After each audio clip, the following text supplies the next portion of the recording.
Bienvenidos a una emisión más de Salud Integral en tiempos de coronavirus. Estamos iniciando un miércoles más, hoy miércoles 12 de agosto, con un tema súper importante. Tenemos ya en pantalla a nuestra invitada. Hoy vamos a hablar sobre un tema especial, pero antes de anunciarlo y de presentar a nuestra invitada, pues quiero saludar a Martita. Buenas tardes, Martita, ¿cómo está? Carlita, buenas tardes. María José, buenas tardes. ¿Cómo están ustedes? Bueno, sí, pues hoy tocaremos un tema muy importante en esta época, que es el tema de lo que es el duelo en tiempo de pandemia. Y pues tenemos hoy una experta en el manejo de estas situaciones que nos va a acompañar en este programa, que es la magíster María José Piedra. Bueno, Carlita, cuéntenos un poquito de María José y enseguida le damos la palabra a nuestra querida invitada. Así es, tenemos ya en pantalla a nuestra querida invitada, a la doctora María José Piedra. Ella es máster en neurociencias y biología del comportamiento y tiene también una especialidad en trastornos de ansiedad y afectivos en el adulto. Le damos la bienvenida a María José. Muchísimas gracias por estar con nosotros. Buenas tardes, Carlita, Martita. Es un gusto también para mí compartir este espacio.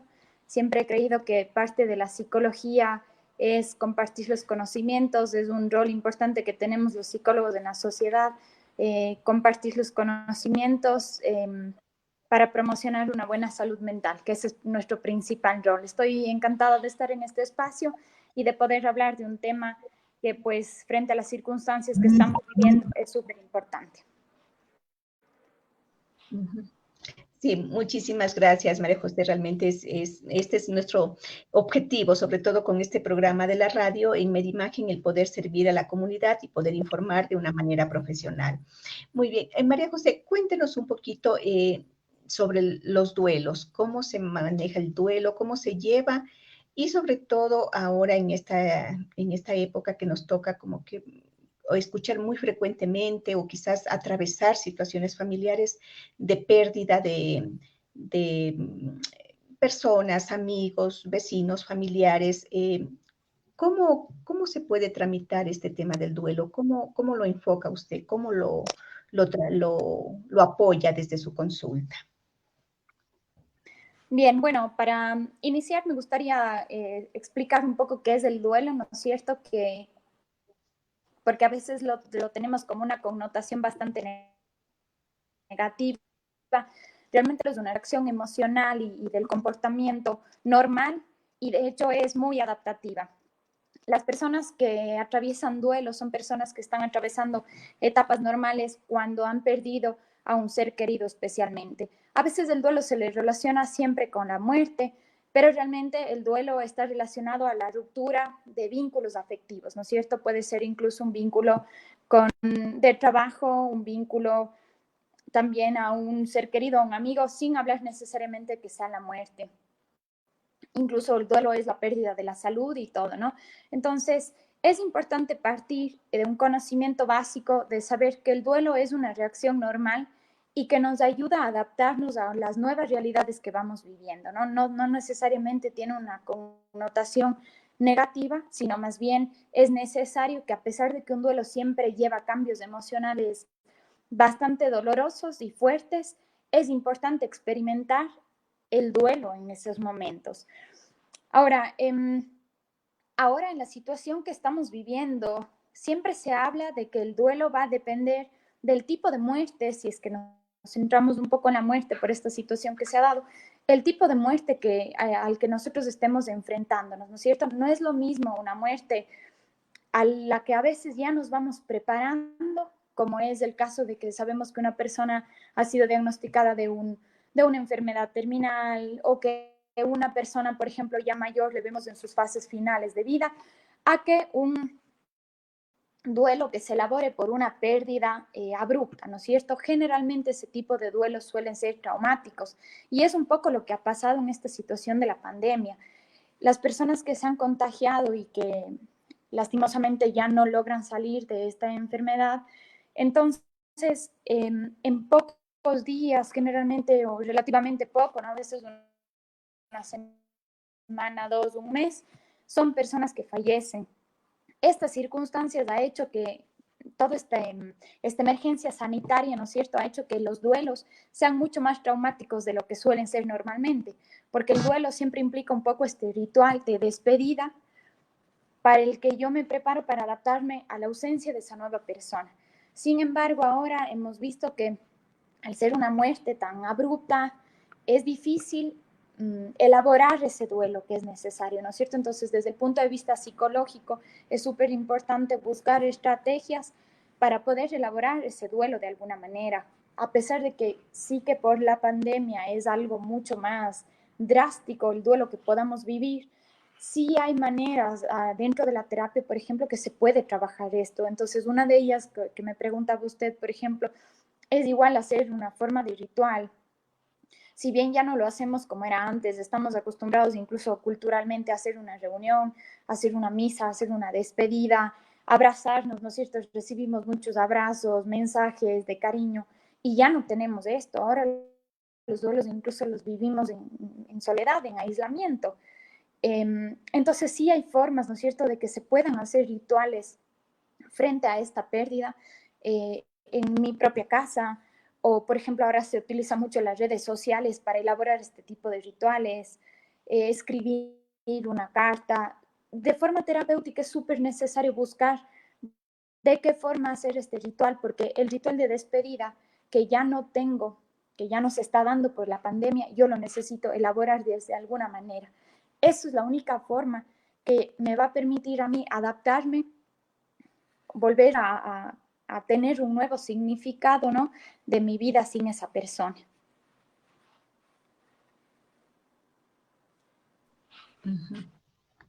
Muchas gracias, María José, por esta información.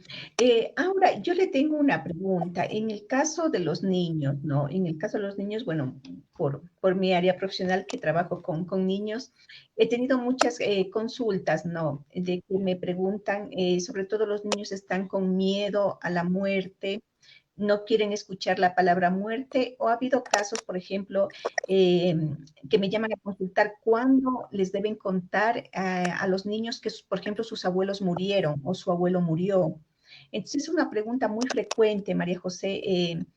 Muchas de las veces no les cuentan a los niños, muchas veces ya pasa todo el tema del entierro, en este caso que ya es directamente, ya no hay, como usted mencionaba, los rituales que anteriormente y culturalmente estamos enseñados a hacer en la despedida, ¿verdad?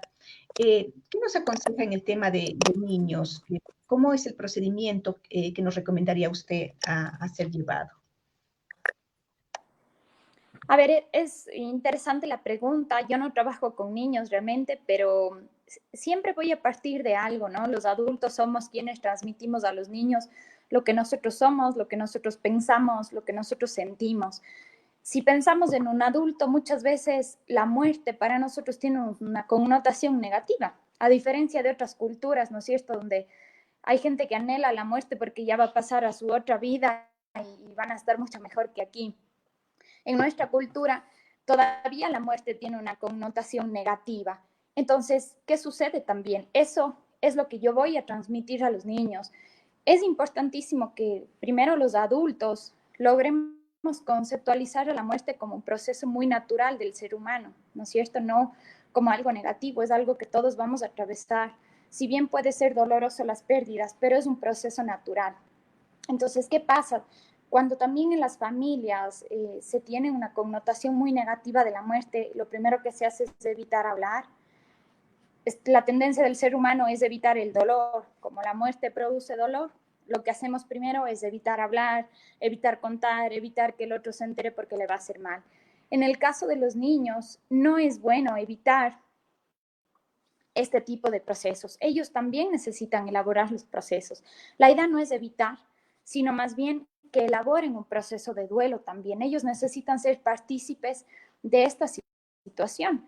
Es inevitable que unos padres que se sientan mal frente a la muerte de un ser querido demuestren lo contrario con los niños. O sea, los niños van a percibir, ¿no es cierto? Yo, si estoy con mi dolor, voy a actuar diferente y los niños van a percibir esto. Entonces, no es una buena idea generarle al niño confusión de decir, bueno, todo estaba bien y ahora qué pasa, por qué mi ambiente cambió, por qué mis padres están así, por qué mi padre llora a cada momento.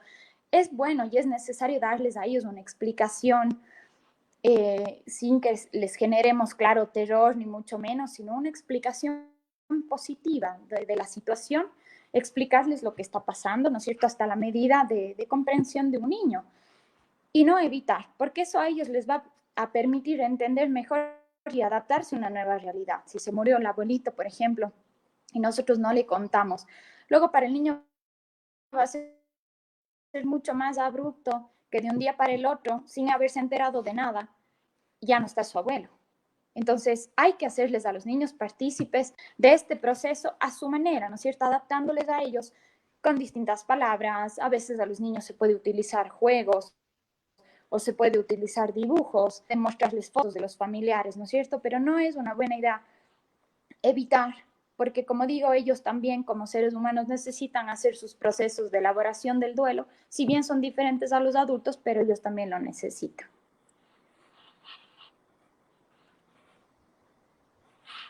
Exacto. Y, por ejemplo, no sé, viene una duda en mí, ¿cómo es el proceso del duelo? ¿Existe alguna terapia de ese proceso para poder superar ese sentimiento, ese dolor de cada una de las personas? Pero hay varias líneas, ¿no? De hecho, hay psicólogos que piensan que el duelo, como es un proceso normal, no necesitaría ni un proceso terapéutico, ¿no? A menos que estemos hablando de un duelo complicado. Estamos hablando del duelo como un proceso normal, como fases que las personas tienen que atravesar y que no necesariamente van a necesitar un especialista a que les ayude en este proceso, ¿no? Hay otras personas también, por ejemplo, hay psicólogos que creen que un duelo nunca se supera, sino que más bien la persona aprende a vivir con, con este dolor emocional, ¿no es cierto? Es como una aceptación que yo logro hacer, pero no es que realmente lo he superado, porque el dolor siempre está ahí. Es por esa razón que, por ejemplo, a cumpleaños, en días festivos, en Navidades, o sea, la persona siempre va a estar ahí, ¿no es cierto? Sino más bien lo que yo hago ya es recordar sin ese dolor emocional. He logrado ya como aceptar y reconfigurar mi vida sin esa persona. He logrado volver a sentir felicidad, volver a sentir placer de las cosas, ya sin esa persona presente. En el caso de que a veces los duelos se compliquen y que, por ejemplo, exista algún trastorno psiquiátrico comórbido, ¿no es cierto?, que puede ser un trastorno de ansiedad, sí que es necesario la participación de un especialista para poder superar el duelo. Pero de un duelo normal, hablamos que algunos autores, de hecho la psiquiatra estadounidense suiza que fue quien habló en una primera instancia de las etapas del duelo, ella estableció que el duelo puede pasar por diferentes etapas, que no son etapas que las atravesamos de forma estricta todas las personas, pero que sí podemos a veces saltarnos unas, a veces las cumplimos todas. Entonces, un proceso del duelo normal, la persona en una primera instancia, por ejemplo, vive una negación como un mecanismo de defensa y que es muy útil. Cuando yo me entero que alguien se ha muerto, es muy difícil aceptar ese momento. No es que digo, me llamaron a decir que falleció, qué pena, falleció. No es así. Siempre digo, no, pero no puede ser, pero sí estaba bien, pero si yo ayer hablé con esa persona, pero es que esto no es posible, ¿no es cierto? Tenemos un mecanismo psicológico para defendernos de ese dolor. Luego, cuando va pasando el tiempo, a veces atravesamos también una fase de ira en la que empezamos a buscar culpables, pero ¿por qué no se hizo nada? ¿Pero quién tuvo la culpa? ¿Pero yo debía haber hecho esto? ¿No es cierto? Sobre todo nos viene esa fase porque la muerte es algo irreversible y sentimos mucha frustración, ¿no es cierto? El saber que ya se dio y yo no puedo hacer nada. Luego podemos pasar a veces a una fase como de negociación, ¿no es cierto? Que estamos tal vez un poco más estables, entre comillas, ¿no? Y podemos pensar, bueno, ¿y qué pasa si hubiéramos hecho esto? Y si el médico no hubiera dicho esto y hubiera hecho esta otra cosa, ¿no es cierto? Nos planteamos muchas preguntas, a veces eso genera confusión, porque son preguntas sin respuesta muchas veces, es más incertidumbre la que se genera. Y luego viene una etapa más bien como de sentir el dolor. O sea, luego que yo he pasado por esas etapas de negación, de confusión, llegamos a una etapa de sentir realmente un vacío por la ausencia de esa persona. O sea, nos sentimos vacíos, sentimos mucho dolor, le recordamos mucho a esa persona con mucho llanto, ¿no? Con dolor, con angustia. Y con el paso del tiempo podemos llegar más bien a una etapa de aceptación, que es un poco la fase final, digamos así, que me va a permitir a mí con el tiempo lograr un restablecimiento emocional, porque yo ya empiezo, mi vida ya deja de centrarse solo en la persona ausente, sino ya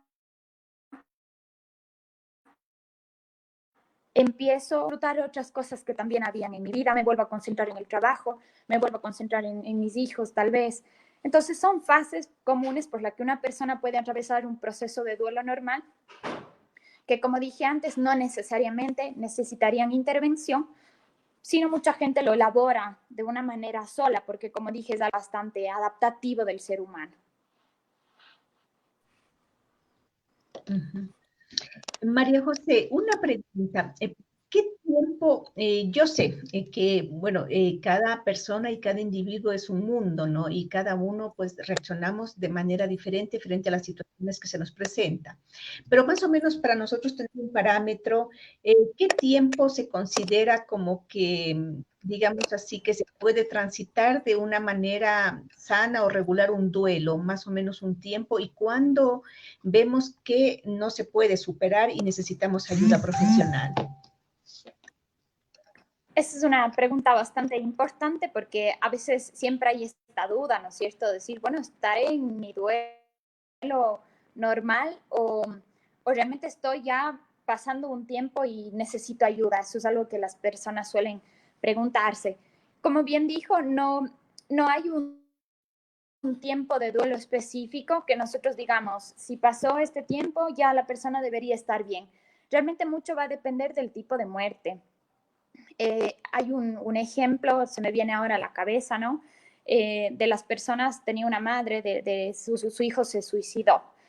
Y realmente es un duelo muy difícil superar, o sea, es un duelo muy difícil elaborar. Entonces, obviamente ese duelo estamos hablando que va a durar 3, 4 años o quién sabe más años, ¿no es cierto? Diferente a un duelo que sea por una persona, mi abuelito que ya estaba mayor y que realmente a los 90 años o 95 había vivido bien y tuvo una vida estable y después empezó a enfermar y ya está. Yo ya me preparo con anticipación, no es una muerte abrupta. Entonces no existe como un tiempo determinado, ¿no es cierto? Pero lo que sí existe que me va a permitir a mí decidir cuándo debo buscar ayuda es medir la disfuncionalidad que a mí me está generando este duelo, ¿no es cierto? O sea, ¿qué tanto está afectando a mi vida un duelo? Más allá del tiempo de medir en meses o años, que por cierto a veces se habla de unos 2 años más o menos como para superar un duelo, pero lo más importante es medir la disfuncional psicosocial que a mí me causa. O sea, hasta qué punto me paralizó mi vida, porque claro, es normal en una primera instancia, mi vida se paraliza, mi vida cambia, no dejo de pensar en la persona ausente, tengo muchas conductas relacionadas de esa persona, ¿no? Pero ¿qué tanto me está afectando mi vida? Tuve que dejar de trabajar, me enfermé físicamente, bueno, estoy capaz teniendo incluso alucinaciones, o sea, ¿qué tanto me está afectando? Será la medida como para tener un límite entre este duelo normal que se habla y un duelo patológico.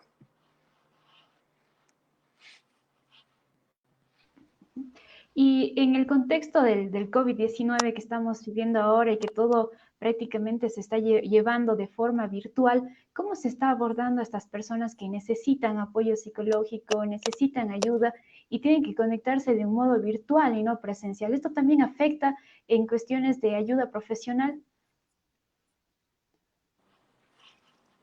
Sí, lo que decíamos antes, realmente esta situación de la pandemia ha hecho que desaparezcan todos los rituales de duelo que se suelen hacer y que son súper importantes para poder elaborar y adaptarse al nuevo significado, ¿no? de mi vida sin esa persona.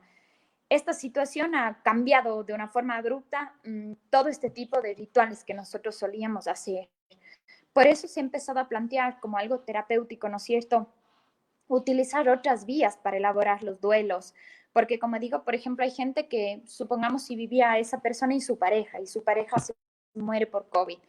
Se queda incluso la persona sola y ahora el aislamiento y todo el temor que siempre está de fondo en nuestras conductas es el no me veo con nadie, porque encima si su esposo o esposa murió contagiada y yo cómo me voy a visitarle, o sea, realmente ese temor ha hecho que las personas se sientan solas, no recibir abrazos, no recibir el cariño, el afecto de las otras personas ha duplicado, sino más, el dolor de un duelo. Es importante saber que el aislamiento social puede ser únicamente físico, ¿no es cierto? Y que podemos todavía mantener ese vínculo emocional con las personas para sentir apoyo, para hablar con las personas, para expresarles yo cuánto me dolió la muerte, cuánto le quería yo a esa persona. He visto que algunas personas, por ejemplo, sí están llevando a cabo sus rituales, las misas y sus rituales de velorios, por ejemplo, de forma virtual. Y eso es algo importante porque es una forma de yo despedirme de esa persona. Incluso sabemos que ahora, si hablamos de una persona que muere por COVID, ni siquiera estaban permitidas la asistencia, ¿no es cierto?, a los velorios. Entonces yo no me puedo acercar porque antes a mí me sirve mucho, bueno, la persona falleció y yo me puedo acercar a verle, le puedo tocar, le puedo decir unas últimas palabras, ¿no es cierto? Eso y ayuda mucho, es un proceso de cierre, de que a mí no me quede inconclusa o situaciones pendientes de las cuales luego me sienta culpable. Pero ahora ya no es solo incluso el proceso de la muerte como tal, sino todo lo anterior. Una persona que está con COVID no le puedo ir a visitar, no sé cómo está viviendo en la clínica, digamos, o si está en su casa, no sé cómo está viviendo o atravesando ese proceso. Puedo hablar, pero siento que no le puedo ir, o sea, sentimos muchas limitaciones. Entonces, todo eso sí ha complicado los duelos y no es lo mismo las personas que han atravesado duelos por otras situaciones o duelos en esta situación de pandemia en donde nada de esto puede darse. Realmente las vías y se habla mucho de elaborar los propios rituales, ¿no? Yo no aislarme de la gente, yo puedo incluso, por ejemplo, en mi casa elaborar un espacio para esa persona con fotos, con música que le gustaba, para yo poder elaborar mi proceso de despedida y que no sea algo tan abrupto que yo me deje como un círculo sin completar, digamos así. María José, algo que, bueno, iría como que una pregunta no tan directa con el duelo, pero sí me gustaría poderla comentar con ustedes, ¿no? A mí me preocupa un poco, y bueno, he visto en otros medios también la preocupación.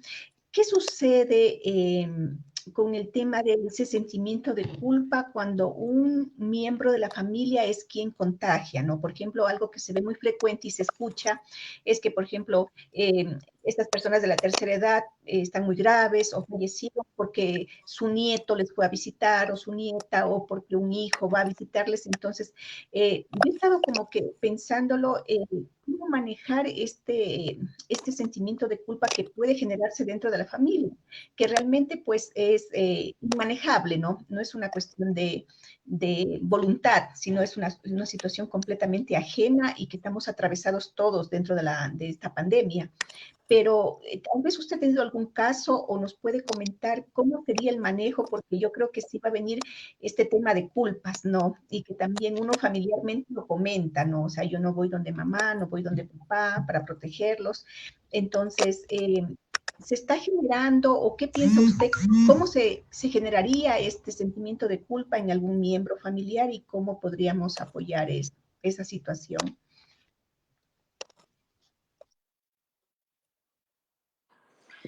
Bien, eso es bastante interesante. Una de las cosas que me gustaría a mí aclarar tal vez y algo que yo creo que ha generado un poco de, sí, no sé cómo llamarlo, como distorsión, pero por ejemplo ahora existe esa tendencia un poco a culpar al que contagia, ¿no? Y a ver, si bien ha habido mucha gente que ha tenido conductas irresponsables, digamos así, porque esto es una cuestión que si nos podemos cuidar podría ser evitable, pero realmente tampoco es tan adecuada esa tendencia a culpar a quién fue, ¿no es cierto? Porque, a ver, yo no necesariamente tenga la culpa, por ejemplo, de haberme contagiado y capaz si yo no sabía y le visité a mi papá, pues las cosas se van dando, ¿no es cierto? Diferente es que yo sepa que tengo síntomas, que sepa que estoy enferma y le visite a mi papá, ¿no es cierto? Que puede ser un sentimiento de culpa un poco más razonado.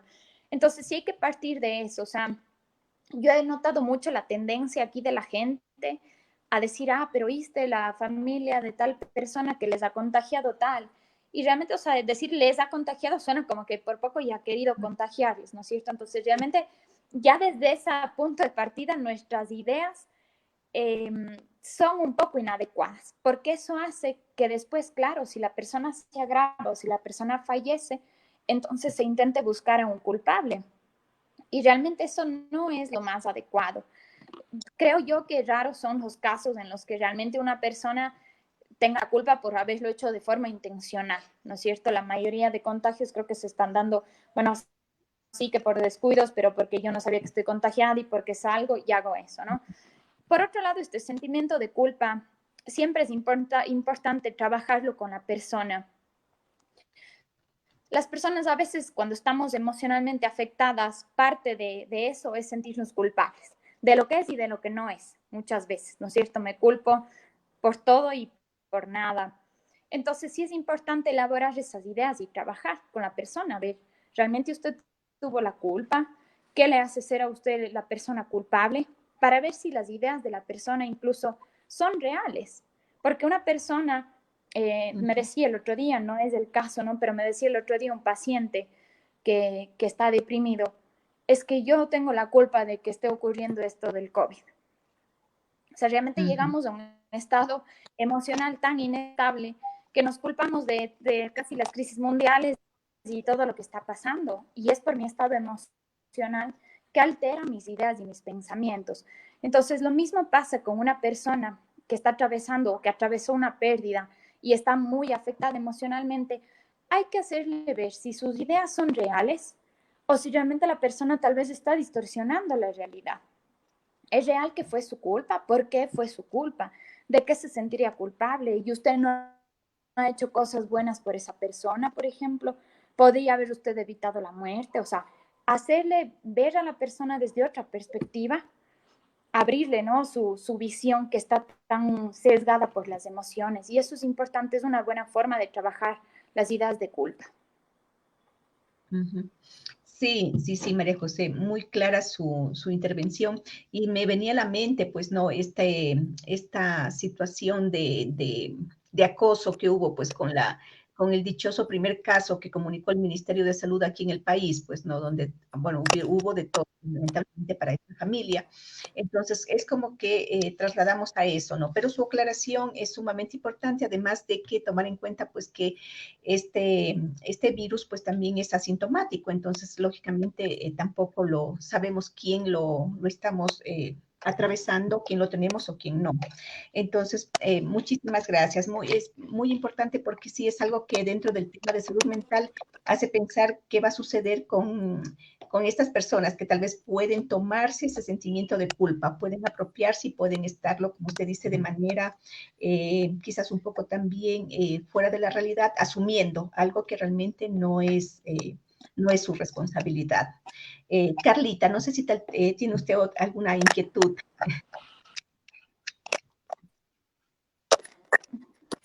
Sí, por ejemplo, no sé, un caso de que había fallecido un familiar. ¿Cómo actuar la demás familia? O sea, la familia, no sé, que vive en otra ciudad o bueno, en otro domicilio. ¿Cómo deberíamos nosotros actuar? Porque generalmente a veces no es por culpa o cosas así que llamamos a preguntar qué es lo que sucedió, cómo pasó y más a tener más detalles que consolar, ¿no? ¿Cómo deberíamos nosotros como familia actuar ante este caso? Bien, la familia siempre será la primera red de apoyo que tenga una persona, ¿no es cierto? Sobre todo si es que se tienen buenas relaciones, claro. La familia siempre será el apoyo. Hay que saber algo. Un duelo no es algo que yo lo puedo evitar, digamos así. O sea, no es algo que yo de alguna forma puedo tapar, puedo evitar. Yo como familia puedo hacer que la otra persona no sienta tristeza ni mucho menos. Y a veces nos pasa como familiares que nos sentimos impotentes porque queremos que la otra persona ya esté bien. Y realmente no es lo más adecuado. Consideremos que estamos perdiendo a un ser querido en mi vida, que nunca más lo voy a volver a ver, que nunca más va a estar en mi vida, que nunca más voy a compartir. Entonces tengo derecho a sentir ese dolor, ¿no es cierto? Hay mucha gente que dice, pero estás tan mal, tómate medicación o tienes que hacer esto o el otro. Y realmente no nos damos cuenta que, como yo decía, siempre hay que partir de que el duelo es un proceso normal y adaptativo, ¿no es cierto? Entonces, si yo quiero tapar, o sea, no hay formas de anestesiar el duelo para no sentirlo, ¿no es cierto? O sea, hay gente que claro que se dedica tal vez ya a trabajar mucho o a tener ciertas conductas, pero el duelo está ahí, ¿no es cierto? Entonces, como familia, es súper importante que se dé lugar también a este duelo, que no nos sintamos necesariamente impotentes. El familiar no le va a poder recuperar a esa persona, no le va a poder dar la felicidad a la persona en el momento del duelo. No podemos hacer eso. Entonces, a veces, ¿por qué nos frustramos como familia? Porque decimos, ya ahora está tan mal, ya no sé qué hacer y qué le digo. Y porque hacemos intentos de algo que realmente no hay que hacerlo. Lo ideal es ser el apoyo, o sea, ser el apoyo de esa persona. Si se necesita conversar del fallecido, se conversa. Si se necesita ayudarle a hacer un ritual, se le ayuda, ¿no es cierto? Hay muchos familiares que también están con ese mismo dolor. Lo ideal siempre, aunque la persona a veces quiera estar sola y necesite momentos de pensar de estar sola, lo ideal siempre será unirse emocionalmente, ¿no es cierto? En estas circunstancias que obviamente lo físico no es posible, unirse emocionalmente, saber que están ahí como apoyo, saber que todos están pendientes, saber que podemos hablar en el momento que se pueda hablar. Hablar con una persona siempre le puede ayudar a la persona que está atravesando un duelo a tener otra perspectiva. Como decía yo, a veces estas ideas que tenemos o bien de culpa o bien de arrepentimientos o de incertidumbre, porque a veces decimos, ¿y cómo habrá estado en la clínica? ¿Cómo habrá pasado sus últimos días? ¿Qué habrá pensado? Como esta situación no es como otras que les vamos a visitar, le decimos unas palabras, sino es completamente distinta. Entonces, la persona que se queda con esta pérdida tiene también muchas incertidumbres y a veces conversar con un familiar le puede ayudar a tener otra perspectiva, a aclararse un poco las cosas. Habrá cosas que queden siempre sin responder, ¿no es cierto? Porque la muerte es tan incierta que nadie sabrá responder ciertas cosas.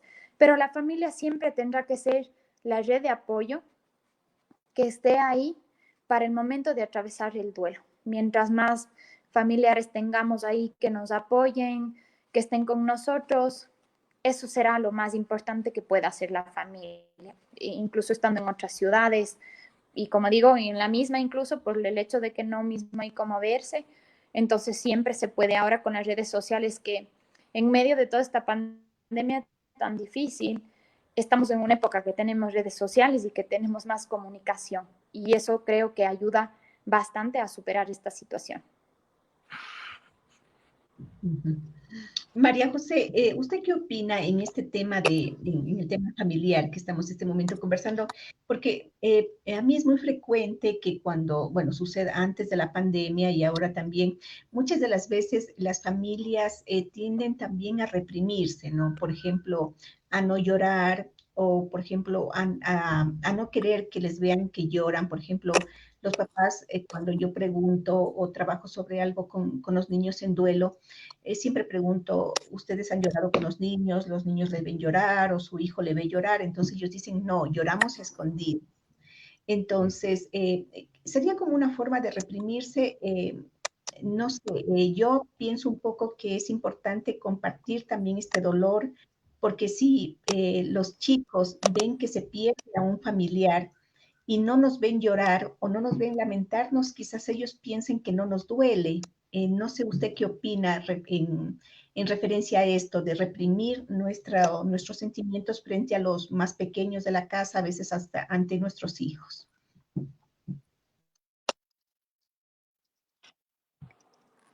Bien, siempre será importante el dar lugar a nuestras emociones. Yo siempre les digo a mis pacientes, las emociones salen por cualquier lado.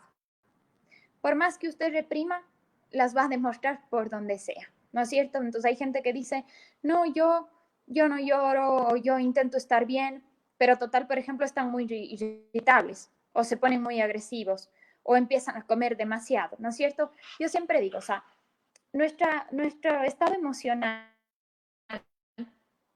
aunque directamente va a salir o va a manifestarse indirectamente a través de nuestras conductas. Entonces, por ahí puede pasar con los padres que supongamos no quieren llorar delante de los niños, pero están tristes porque el estado emocional está ahí, no ha desaparecido y lo van a demostrar de alguna manera. Pueden estar irritables, pueden estar menos pacientes o pueden estar callados. Por ejemplo, si un padre generalmente es molestoso, es chistoso y total ahora está más callado, ¿no es cierto? Entonces, no es una buena herramienta el reprimir.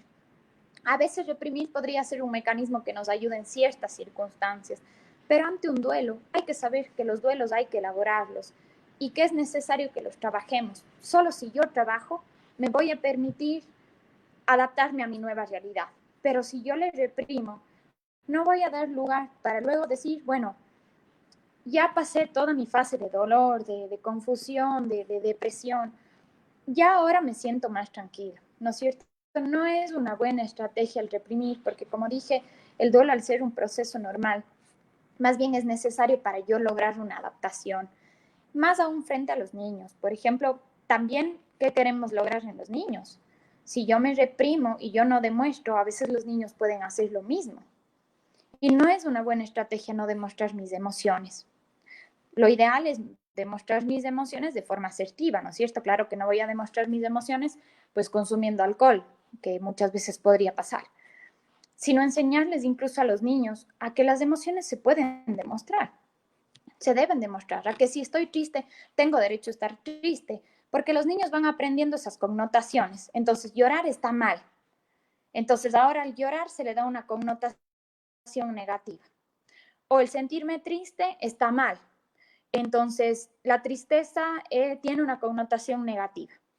Y hay que saber que nuestras emociones están hechas también para ayudarnos a adaptar a situaciones. Entonces, si yo no las demuestro y si yo las reprimo, los niños también van, o lo que decíamos también antes, a decir la muerte como una connotación negativa. Entonces el niño crece pensando que la muerte siempre es mala.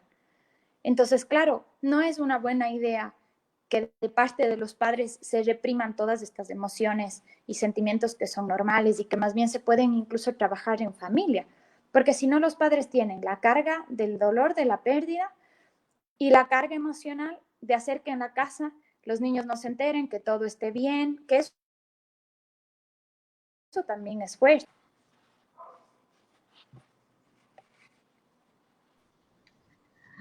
Sí, María José, y realmente pues sí, este es un tema muy interesante para poder apoyar a las familias porque bueno, bajo mi experiencia, muchas de las veces también en el tema de la conducta infantil hay duelos que no son sanados y van de generación en generación, ¿no? Por ejemplo, a veces hay situaciones en que los padres o la madre no hace duelo por un hermano o por un familiar cercano y eso se trasladan a sus hijos, se traslada ese duelo no transitado a ellos, se traslada y muchas veces se evidencia en la conducta de los niños. Eso yo lo puedo mencionar que algunas veces he podido detectar en ciertas dificultades de los pequeños, de los niños. Ahora, María José, realmente yo pienso que el duelo, sí, me iba a decir algo, María José. Sí, no, lo único que iba a aportar es que realmente nuestros estados emocionales, como decía yo antes, siempre están ahí. Entonces, padres, ¿por qué se van como que transmitiendo estos duelos? O quizá y ni siquiera se transmite el duelo como tal, pero sí estas emociones negativas. Entonces, si una madre, por ejemplo, está con una tristeza constante y profunda, pues obviamente eso va a influir en la crianza de sus hijos. Uh-huh. Sí, gracias, María José. Bueno, yo lo he estado pensando, como usted decía, el duelo no solo se aplica a la muerte, pues no se aplica a muchas situaciones de nuestra vida. Y ahora, ¿cómo ha visto usted la situación de los adolescentes? No sé si es que también usted trabaja con adolescentes y con las familias, porque yo creo que todos estamos atravesando duelos de diferente manera. Quizás duelo como le comentaba anteriormente, antes de la entrevista, María José, por ejemplo, yo tenía mi planta en el consultorio, ¿no? Entonces yo estaba muy pendiente de que no fui como 3 meses a mi oficina, entonces sí hay diferentes duelos, por ejemplo, el duelo de no ir a mi oficina, el duelo de no cuidar mis cosas que están ahí, el duelo, no sé, de no ver a mi familia, no poder reunirme con mis amigas, o sea, hay muchos duelos, ¿no? El duelo de los niños, de los adolescentes, sobre todo de no tener el contacto con sus amigos, porque el mundo de ellos, escolar y colegial, pues es de amigos, ¿no? Entonces es como que estamos atravesados por un duelo que cada uno tomará en la parte que más afecte en su vida, ¿verdad? Sí, realmente tienes razón. Esta etapa hemos atravesado por muchas pérdidas, ¿no es cierto? Incluso gente ha perdido su trabajo, más allá de perder familiares, ¿no es cierto? Han perdido el contacto con muchos amigos, con gente. Una de las cosas importantes que hay que saber en los adolescentes, que justo me preguntaba, realmente de ellos a mí me da mucha pena, porque sabemos que es una fase evolutiva en donde en esa fase ni siquiera la familia es lo más importante, ¿no es cierto? En esa fase, quienes ocupan la prioridad y el primer lugar en mi vida son mis amigos. Y atravesar por esta situación, ha habido a mí gente, chicos, yo trabajo también con adolescentes, me han dicho, ya no aguanto estar en mi casa, no puedo salir. Los chicos de sexto curso que no han tenido todos sus rituales de estos, bueno, la graduación, del verse con sus amigos, de tener su reunión de fin de clases, de grado, y todo eso han sido como pérdidas que se viven y realmente es difícil. No es lo mismo una persona, por ejemplo, que tenga un trabajo estable y que esté trabajando desde su casa, que ni siquiera le interese tanto salir, que su prioridad será tal vez verse con sus papás, con su familia y ya, a que un adolescente que su prioridad realmente este momento son sus amigos. Y eso sí que es difícil para ellos atravesar por esta situación, incluso el ir al colegio, ¿no es cierto? Extrañar ir al colegio, estar en contacto todos los días con mis amigos, con mis profesores, o sea, son pérdidas grandes que ellos han tenido. Si bien hablamos que puede ser algo temporal, pues para muchos que ya se graduaron, pues terminaron así su fase del colegio, ¿no es cierto? Ahora, algo que yo siempre trabajo con mis pacientes y que eso es lo más importante, y en el caso de los adolescentes, más todavía, ellos están en una fase de formación de su personalidad. Y si en esa fase no se adquiere buenas estrategias de afrontamiento, la verdad luego en la vida adulta es bastante complejo. Entonces, yo creo que una buena herramienta, yo siempre les digo a mis pacientes, yo no siempre puedo cambiar mi realidad, no siempre puedo cambiar la familia que tengo, no puedo cambiar este momento el virus que estamos atravesando, no puedo cambiar esa realidad, pero tal vez sí puedo cambiar yo y puedo cambiar las estrategias que yo estoy utilizando.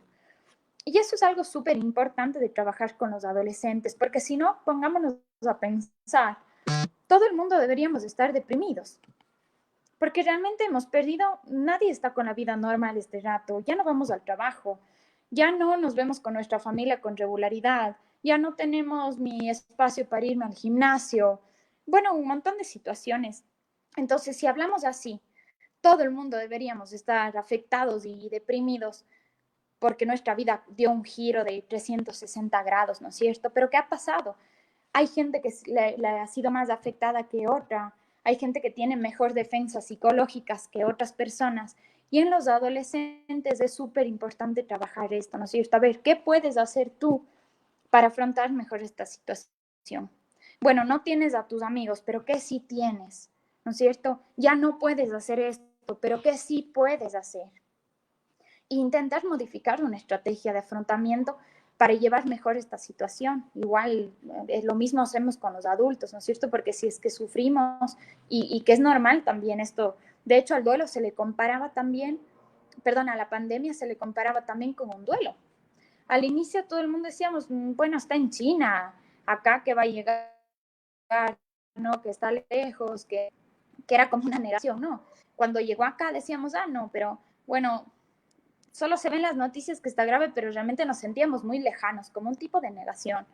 Y después empezamos a ver que cuando se empiezan a contagiar los primeros casos sentíamos ira y quién tiene la culpa, lo que decíamos antes, ¿no? ¿Quién tuvo la culpa de todo esto? Y los gobiernos y quién está manejando mal. Y como que ahora tenemos una mezcla de las fases, como que ya hemos aceptado porque nos ha tocado y porque ya hemos elaborado con el tiempo algunas emociones, a veces retrocedemos a la ira porque nos volvemos a cansar de la situación, a veces otra vez ya estamos aceptando. Entonces, incluso la pandemia se ha vivido un poco como un duelo. Y yo creería que esta situación, pues para afrontar estos duelos, estas pérdidas que estamos teniendo de contacto con gente, de contacto con el trabajo, de disfrutar mis actividades de que yo lo solía hacer, hay formas de manejarlo a través de las estrategias de afrontamiento. Ahora se ve mucho, por ejemplo, la gente se ha dedicado a hacer bastante deporte. Gente que antes nunca ha hecho, ahora se ve gente saliendo en bicicletas, gente subiendo a las montañas. Son formas de afrontar, porque si no nos levantamos de alguna forma, entonces es muy fácil el verse muy afectados por estas situaciones, porque hemos perdido muchas cosas, pero realmente no es lo más importante. Si yo me centro en todo lo que pierdo y no en lo que tengo, estoy perdiendo de vista algo presente.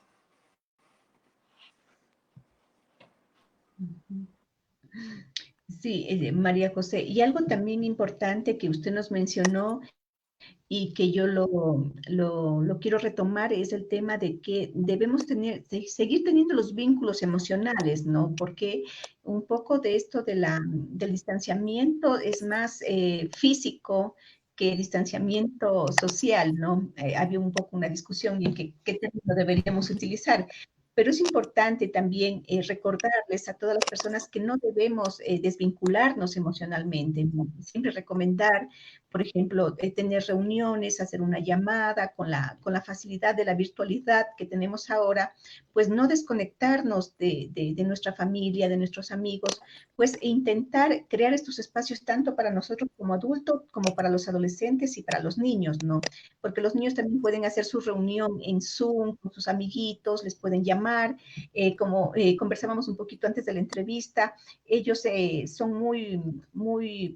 tienen mucha plasticidad, los niños muy ingeniosos para poder jugar, entonces podrían jugar los niños por Zoom, los chicos podrían conectarse en reuniones, los adultos podríamos hacer reuniones familiares, o sea, es importante, como usted decía, tener esta red del vínculo emocional, ¿no? Fomentarla y no aislarnos, no aislarnos por esta situación, que yo creo que es un factor protector muy importante para todos. Exactamente. De hecho, esto hay que tomar muy en cuenta. O sea, si bien no puedo tener el contacto físico, el contacto emocional es mi soporte de ahora. Porque mucha gente le ha pasado esto, ¿no? Bueno, es que como ya no me veo, ya no hablo tampoco y nos empezamos a aislar. Entonces, claro, realmente sentimos un aislamiento de estar solos, de no verme con nadie. Pero ¿por qué si es que igual todavía puedo mantener mis vínculos emocionales con la gente, con mis padres, puedo verme con videos o con mis amigos, igual lo puedo hacer? Entonces, realmente es un factor protector, como bien dice Martita, súper importante a nivel emocional, a nivel psicológico, que no hay que dejar. A veces las personas, porque están cansadas de esta situación de la pandemia mismo, se rinden, digamos así, lo dejan todo, ya no quieren saber mucho, ya están cansadas. Pero yo siempre hablo en psicología de los autocuidados. ¿Qué hago yo para mí? Así como cuido mi salud física haciendo ejercicio y hago mis dietas y como bien y hago más cosas, ¿qué hago para cuidar mi salud mental? Doy importancia a la interacción emocional con la gente, doy importancia a darme mi tiempo para descanso, para leer algo, para conectarme con la naturaleza. Bueno, ¿qué hago para cuidarme? ¿No es cierto? Porque si nos descuidamos, nos quedamos como sin sistema inmune psicológico, que digo yo, me quedo muy vulnerable. Entonces es importante mantener todos estos factores protectores para sentirme bien.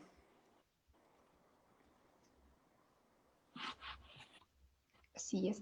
Hace un momentito hablábamos acerca de las emociones y yo creo que todos tenemos esta acumulación de emociones. Durante un día podemos inclusive tener distintas, ¿no? Distintas emociones y cómo podemos sobrellevar este tipo de casos en los que a veces en la mañana estoy feliz y en la tarde estoy triste, en la noche, no sé, tengo un poquito de ansiedad.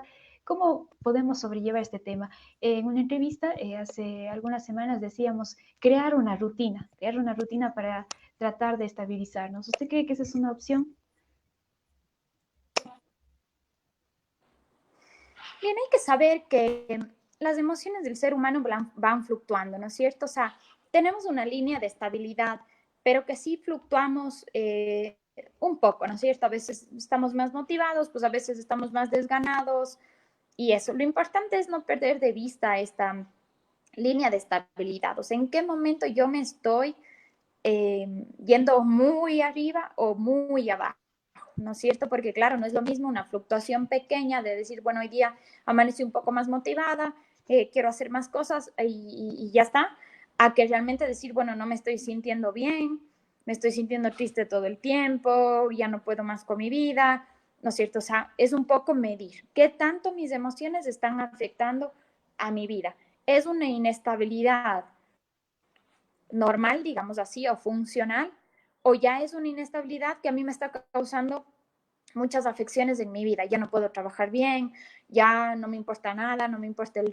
resto, prefiero estar tal vez sola, acostada. O sea, eso siempre hay que tomar en cuenta para nosotros tener un límite. Cuando no estoy muy bien, cuando sigo dentro de un rango normal, digamos así. Entonces, siempre es eso importante.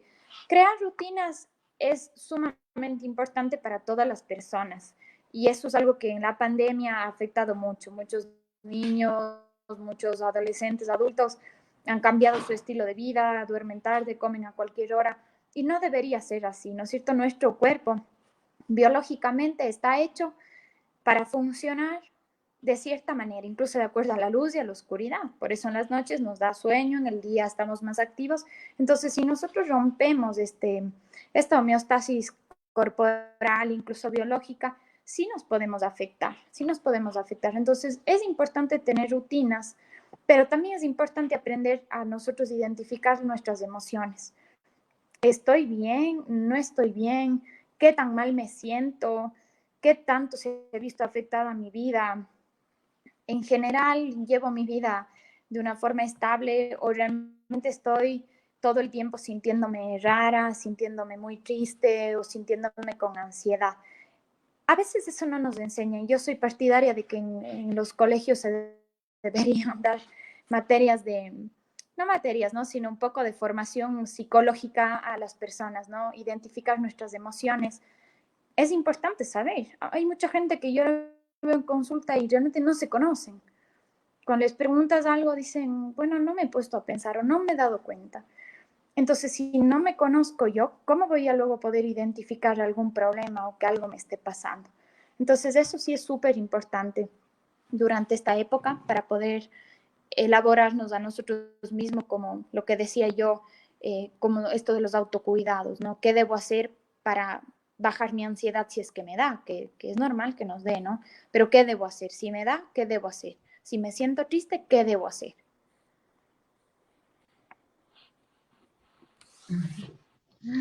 Muchísimas gracias, María José. Bueno, realmente, como siempre, el tiempo acá se nos va cortando con tantos, con tanto de qué hablar.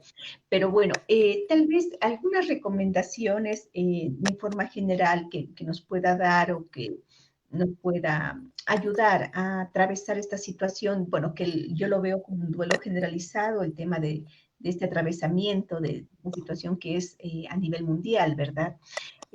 No sé, algunas recomendaciones, también muchas de las veces pacientes también que ya se han contagiado o familias que están con contagios, duelos que están atravesando por pérdida de sus familiares. No sé, tal vez si nos puede ayudar con algunas recomendaciones generales, ¿no? Que nos ayuden también a pensar y a tomar decisiones a cada uno de nosotros. Bien, como primera recomendación, yo creo siempre, bueno, como psicóloga defiendo mucho el cuidado de la salud mental.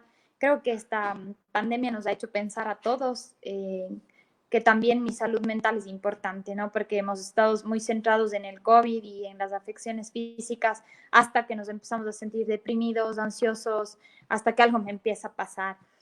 Entonces, una de las recomendaciones que me gustaría dar es que no se deje de lado la salud mental. O sea, es súper importante tanto de mí, de mi familia, de la persona incluso que está contagiada.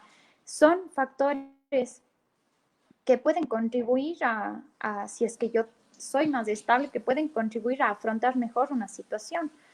Mucha gente no tiene buenos mecanismos de afrontamiento, entonces viven estas situaciones como una tragedia o sea, lo viven muy mal, cuando realmente se pudiera hacer más llevadero. Entonces, una de las recomendaciones principales, creería yo, es no descuidar la salud mental. Si bien la salud física es importante, la salud mental es igual de importante. No es menos importante como se suele creer.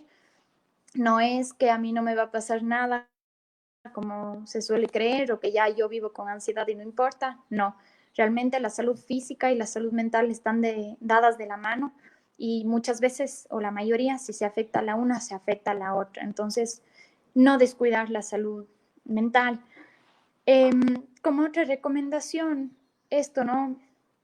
Saber que los duelos son procesos adaptativos, ¿no? Y que lo que más se puede tener en cuenta para vivir un duelo es la unión emocional que se tenga con las familias, que es lo que a mí me va a ayudar a adaptarme a esta nueva realidad. No a no sentir dolor, no a no sentir tristeza, pero sí me va a ayudar a adaptarme a la nueva realidad, ¿no es cierto? Después de que yo he elaborado mis fases, después de que he pasado por muchas emociones, la familia puede ser un factor protector súper importante para elaborar mis duelos, estar unidos, buscar formas de hacer rituales, siempre pensar en las personas también en vida, o sea, no, la persona no es solo el día que se murió o los días antes que estuvo enferma, la persona tiene toda una trayectoria con la que nosotros compartimos, tiene muchos legados y enseñanzas que nos dejan, entonces es importante no solo centrarse en lo negativo, en lo que ya no está aquí la persona, que sí genera tristeza, pero también lograr ver desde otra perspectiva que esa persona compartimos mucho con esa persona, nos dejó muchas enseñanzas, muchos recuerdos compartidos felices y nos ha llenado, todo eso nos llena de satisfacción, ¿no? Ver, intentar elaborar el significado de la muerte, si bien es dolorosa, pero elaborarlo de una forma un poco más natural, no como algo necesariamente negativo o catastrófico. La muerte es parte de las fases del ser humano. Esas creería yo que son las recomendaciones más importantes de más o menos lo que hemos ido hablando aquí.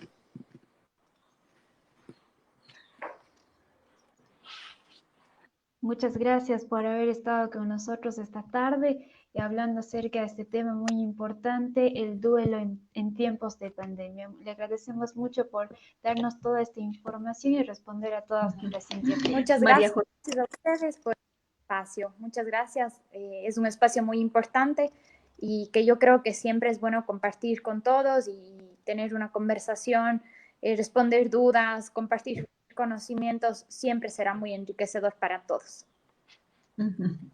Muchísimas gracias, María José, por su compañía y sobre todo por esta linda conversación y sobre todo importante información que ha compartido con nosotros. Para las personas que nos acompañan o para quien desee contactarle, ¿dónde podemos encontrarle para que luego Carlita ponga sus contactos telefónicos en los comentarios de la entrevista? Pero cuéntenos, ¿dónde la podemos ubicar a usted, María José?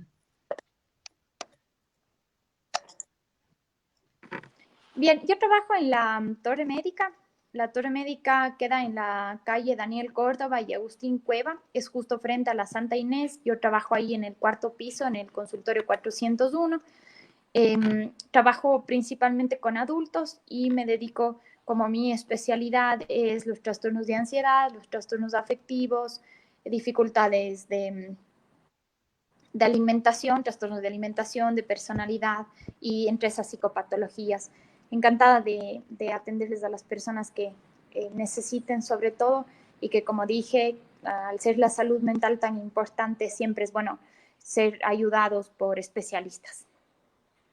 Sí, totalmente.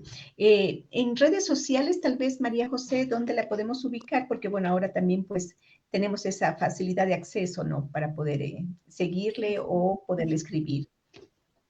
Sí, eso me había olvidado. En las redes sociales estoy como psicóloga clínica María José Piedra Carrión en el Facebook y en el Instagram igual psicóloga clínica María José Piedra. Ahí me pueden encontrar. Ahora, de hecho, mucha gente nos contacta por ahí, como que se ha vuelto casi la principal red de contacto, más que ya las llamadas telefónicas como era antes.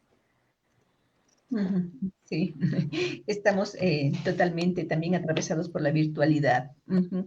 Bueno, María José, muchísimas gracias. Un gusto haberla tenido acá esta tarde, pues, y esperamos que no sea la primera vez que nos visita acá en la radio. Un saludo para todas las personas que nos acompañaron esta tarde. María José y Carlita, un abrazo y que tengan una muy buena noche. Muchas gracias, igualmente a ustedes. Muchísimas gracias y de aquí volvemos con otra transmisión en vivo el día lunes con psicología en línea, así que todos están cordialmente invitados a partir de las 5 horas.